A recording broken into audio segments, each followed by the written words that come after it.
Donald Trump has shaken up U.S. policy since taking office at the start of last week. Mass deportations of irregular migrants and the freezing of foreign aid budgets are affecting countries well beyond the U.S. borders. South American Colombia especially has been at the sharp end of those policies after the Trump presidency forced the government in Bogotá to accept deported migrants. The country's anti-drug operations are now in jeopardy. A large part of Colombia's fleet of anti-narcotics helicopters has been grounded after Washington ended aid payments.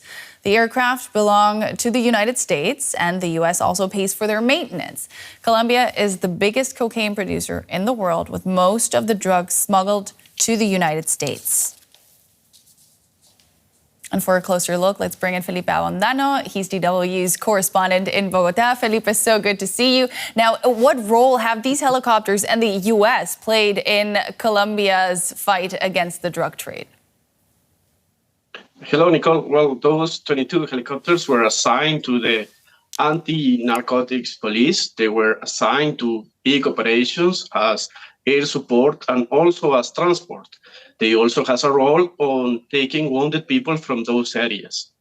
But Colombia has enough helicopters to understand that demand of this unit, but the big cut is going to be on the social programs that were financed by USAID in the country.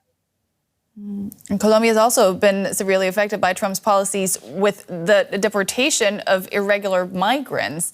How many of them have been flown back to Colombia at this point, and what's happening to them? Well, deportations are kind of common in Colombia. We are talking about 5,000 people that kind of go from the United States to other countries. And there was an existing protocol with the Biden organization, the Biden government, to receive those deported from the United States. What really changed the protocol was that those that were delivered to Colombia were handcuffed and in military flights. So this is what really kind of opened this new crisis. What is being done now is that the protocol is now reassigned. What you see in the region is fear from the Colombians that are still living in the United States. Not only those that are undocumented, but also those that have their proper documentation, but fear that they can be targeted by an ICE operation. Yeah, you actually met one man who was recently deported from the United States. What did he tell you?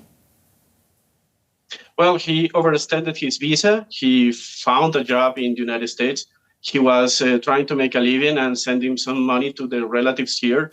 This is kind of the story of thousands of Colombians that see United States as a way of improving their life, as a way of finding new opportunities.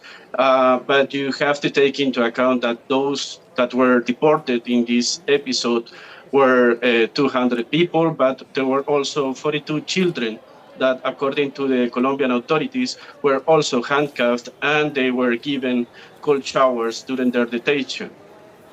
That was DW Latin America correspondent Felipe Abondano in Bogotá. Always great speaking to you. Thank you so much for all those insights. See you.